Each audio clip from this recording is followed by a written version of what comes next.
decided to join in, and probably that's because you already consider yourself an ally, especially in the conversation around race, racism, and race relations. And so, what I intend to do in our time together today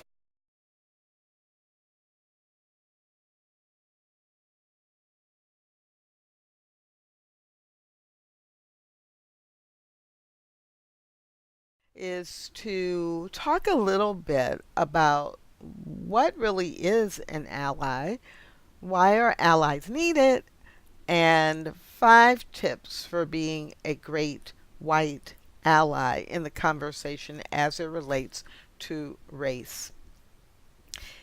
Just in case you have not been involved with me in the past and you don't know that much about Tracy Brown, I'll just do the 90-second version just to give you a little taste.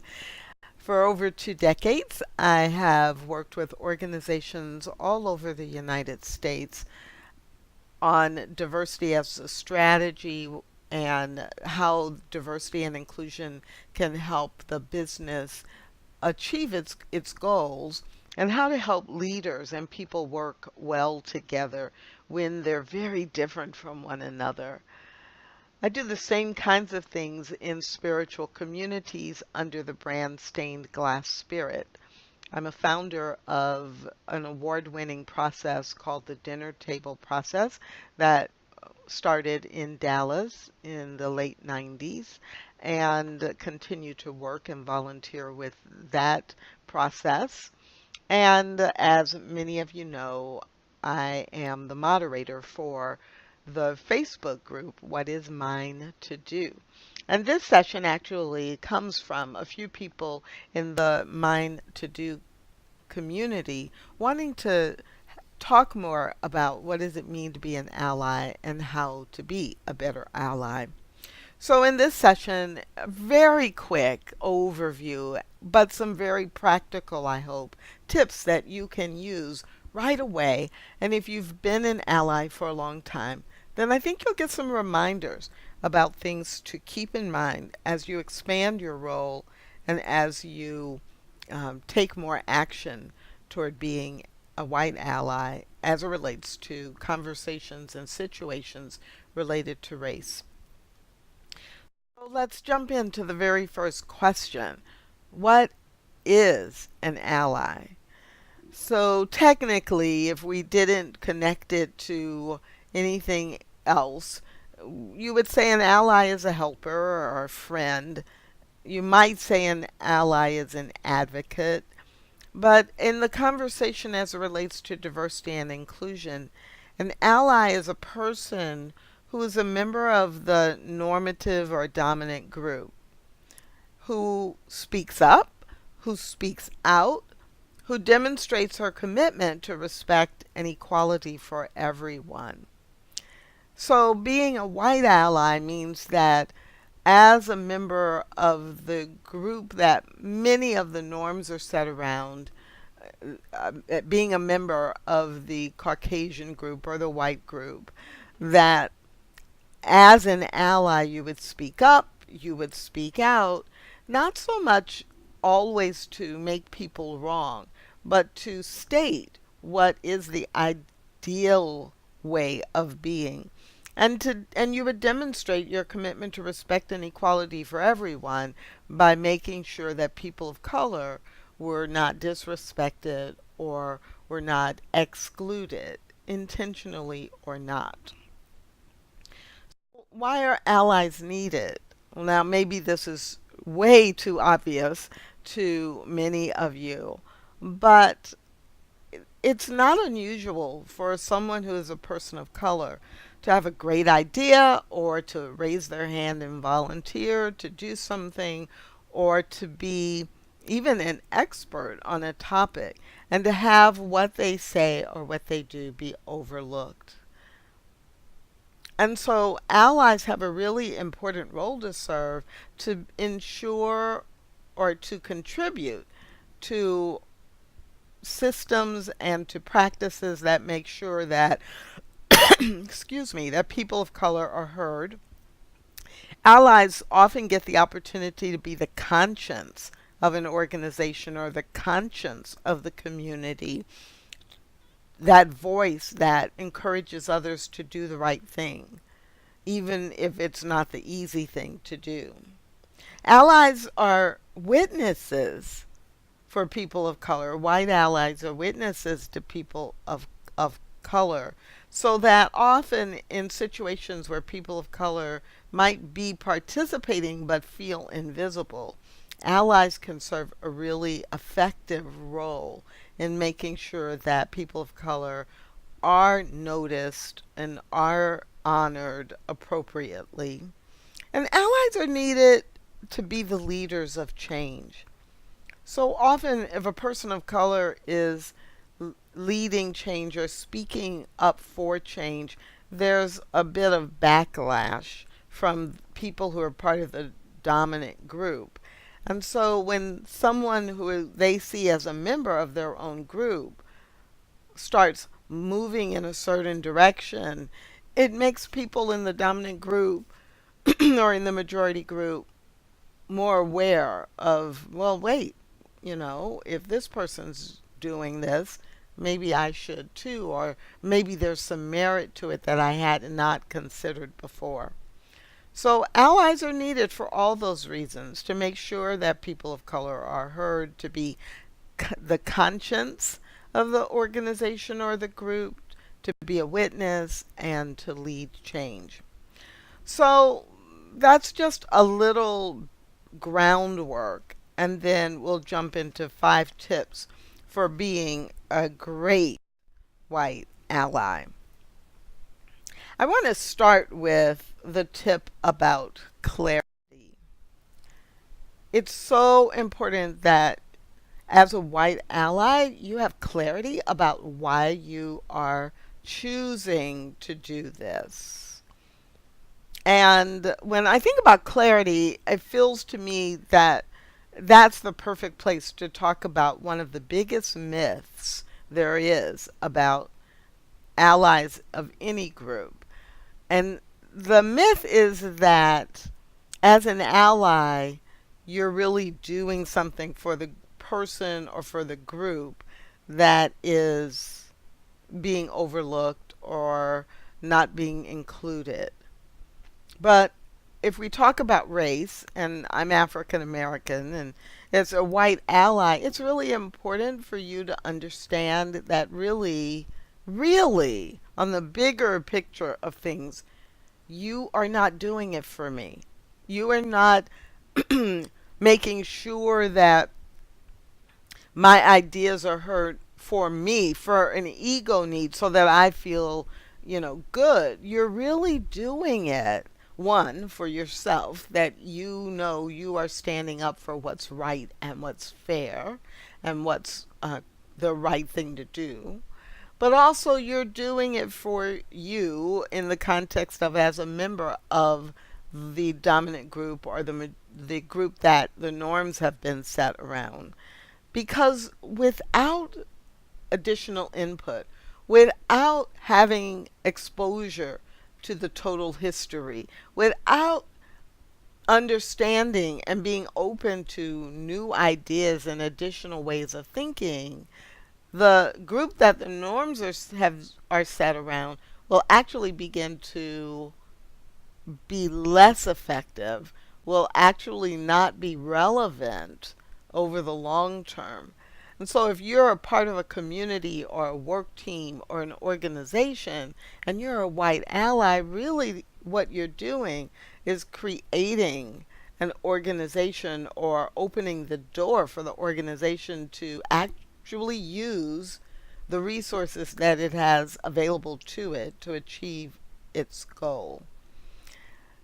And one way I like to think about this too is if we look at a national perspective in the US, or if we look at a global perspective worldwide, we have a lot of rhetoric and propaganda about how much we value creativity and how much we value diversity and how much we value all different kinds of people. It comes up in so many different ways as a representation of our values in the 20th century and the 21st century.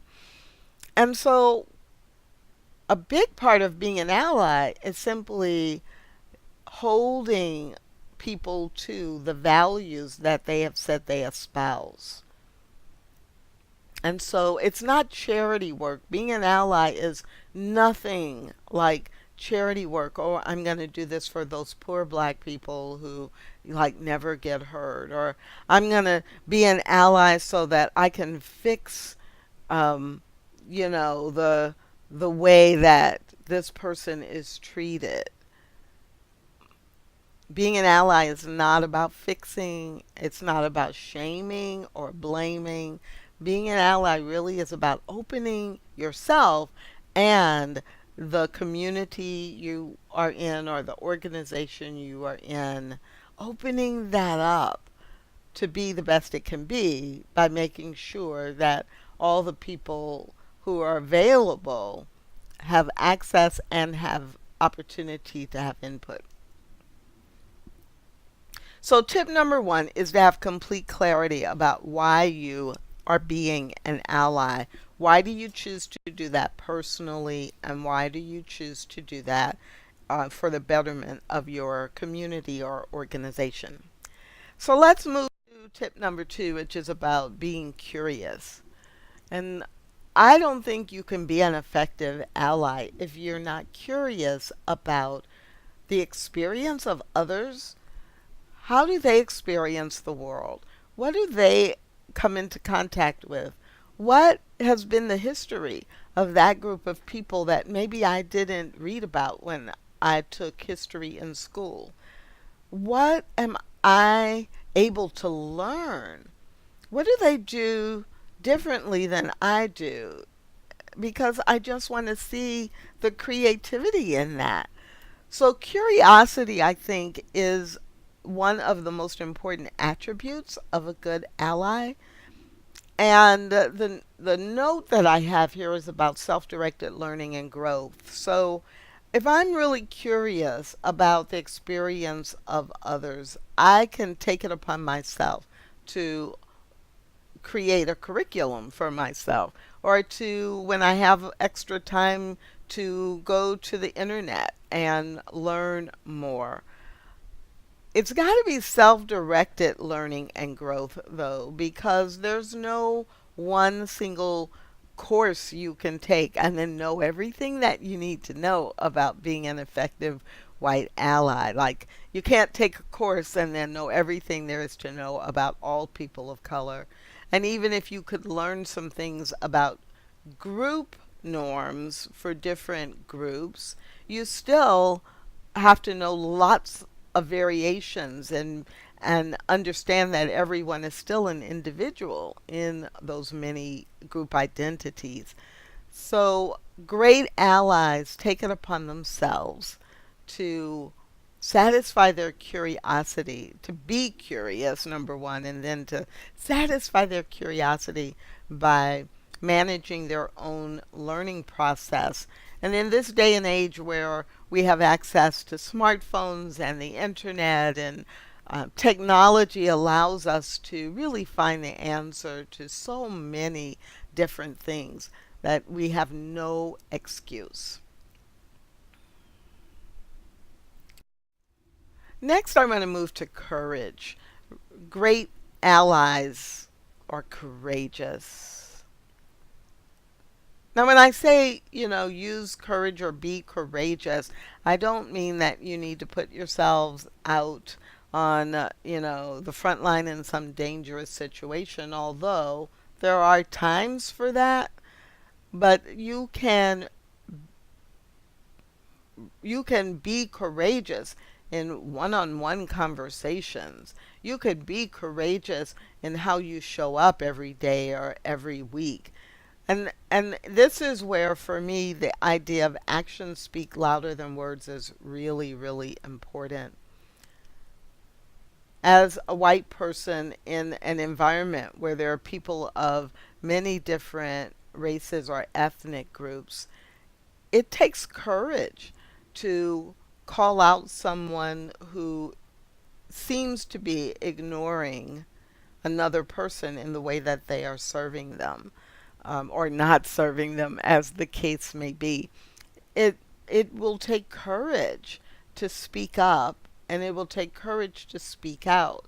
Now, I think there's a skill involved in doing that, because the idea of speaking up and speaking out is in general not meant to be a tense situation or a judgmental situation. Often, the courage to speak up or speak out is very gentle. It may sound something as might may sound as simple as someone tells a joke and you speaking up and saying, "Oh wow, I just don't find that very funny." And that's not saying, "Oh, you racist person, you told that joke and don't ever tell those kinds of jokes in my presence again because I'm offended by it." It doesn't take all of that most of the time. I'm sure there are some situations that could warrant that. But it takes courage, even in a quiet, gentle way, to say, when everyone else around you is laughing at the joke, it takes courage to speak up and say, yeah, not so much. Or, wow, I would prefer if we didn't focus on that. Or, oh my, I've not ever, the black people I know, that doesn't apply to them. Or, I've worked with Asian coworkers and I've not ever met anyone who spoke that way, or who, did that thing, whatever the comment was. And so you can be very calm, but on the inside, it takes courage to speak up. It also takes courage to do things that you normally do, but to do them in a different way. So I very highly encourage white allies to think about what are some of your hobbies, or what are some of the things you do recreationally on a regular basis. One example that comes up a lot is, people saying, well, I go to a movie, if not every week, 2 or 3 times a month. Well, as a white ally, one of the things that you can do is you could muster up the courage to go see whatever movie you want to go see, but go see it in another part of town where, as a white person, you would be in the minority. And to just observe, how does it feel? And how does it feel to be in the quote unquote minority? How does it feel to have an experience you would have on a regular basis, go to movie and then go to dinner, or go to lunch with a friend and go to a movie in the afternoon, and see if the experience is different if you go to a different part of town. Or go to a movie that you wouldn't normally see, but it's a film that reflects a different culture. And so having the courage to get out of your everyday pattern is really important when you want to be an effective ally, because understanding that different people have different experiences is a part of what will make you an excellent ally, and not be stuck in the idea that things have to be done a certain way by a certain type of person who looks a certain way or has a certain skin color. It's the actions that you take that will speak much louder than the words. So often it's a complete waste of breath to say, I am a white ally. If you are being a white ally, I will know it based on your actions, or what you say about situations that come up. And so it takes the courage to do that. And I can't emphasize that enough. But I promised you that I would keep moving so that I could cover all of this in 30 minutes or less. And so I'm going to go to the fourth tip, and that is to think collaboratively and to behave collaboratively. Now, what I mean by this is, as a white ally, there are a number of ways that you can be more effective if you collaborate with others. I'll give you an example that's not about race, but it's a very common example, and I hope it will generate some ideas for you. So, in most cities of any size, there is an interfaith ministerial council or an interfaith leadership group where leaders of Christian, Jewish, and Muslim beliefs come together. They share information, they educate each other, they plan a series of events throughout the year that they participate in together, and they collaborate on learning more about each other and on sharing information and and in showing up if there are things that are related to conflict in the community and a faith message needs to be given.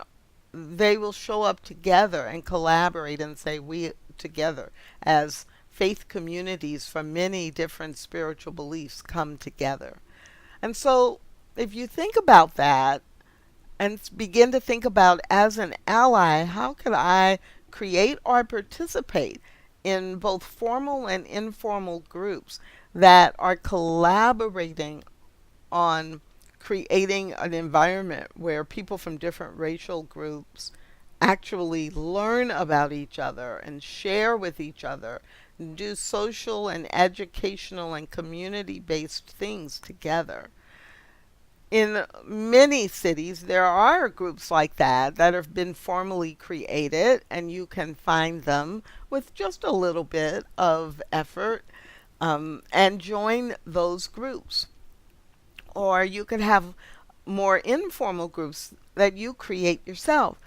A few years ago, there was a group of us here in the Dallas area, and we were interested in diversity and race relations. And so we started meeting, and we would meet every couple of weeks, and we would just talk about what we were experiencing.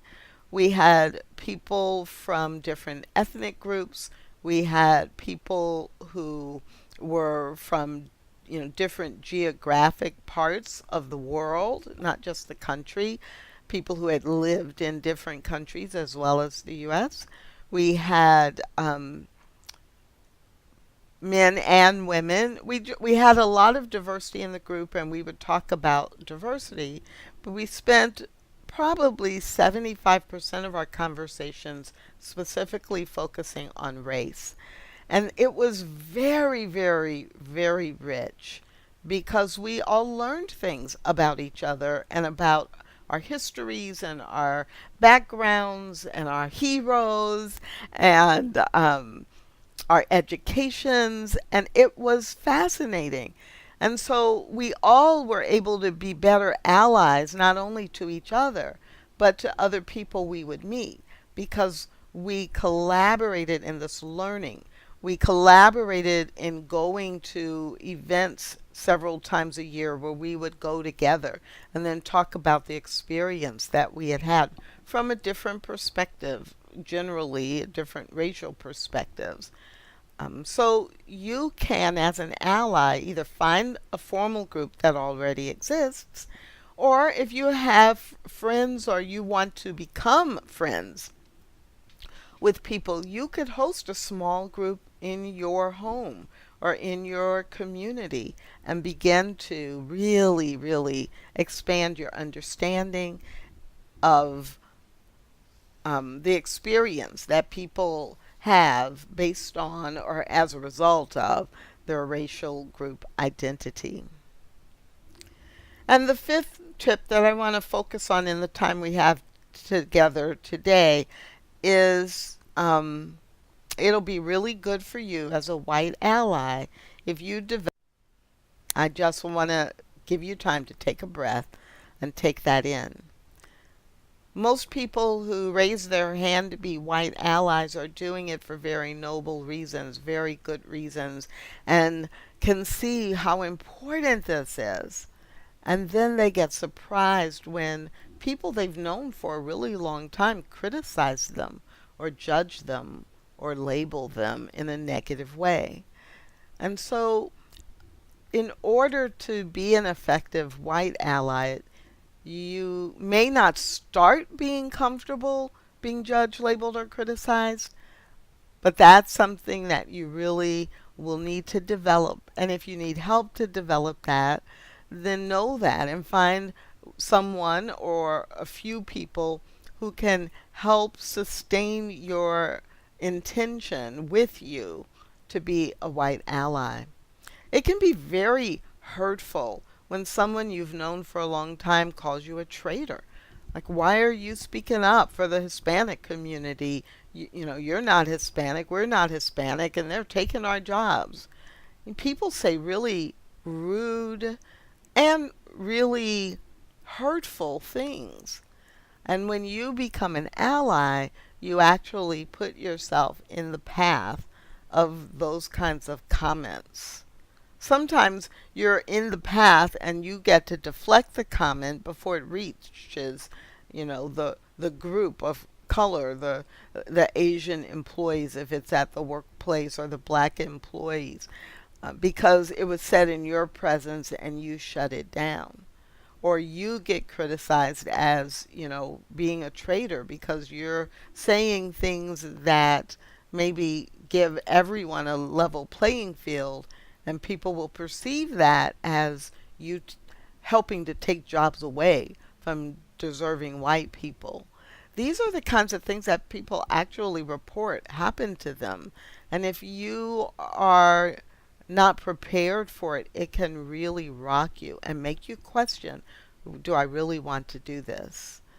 And so when you step up to that point of where you're leading by example, you are leading the way to be inclusive. You are speaking up and speaking out. You are putting yourself in a position to be judged, labeled, or criticized.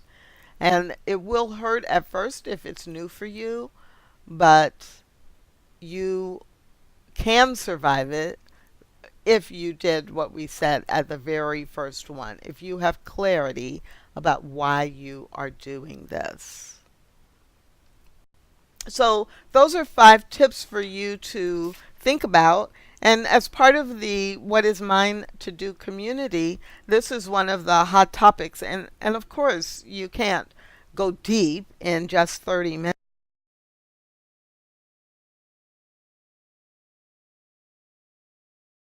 And so I just want to share with you some of the things that will be coming up in the next few weeks.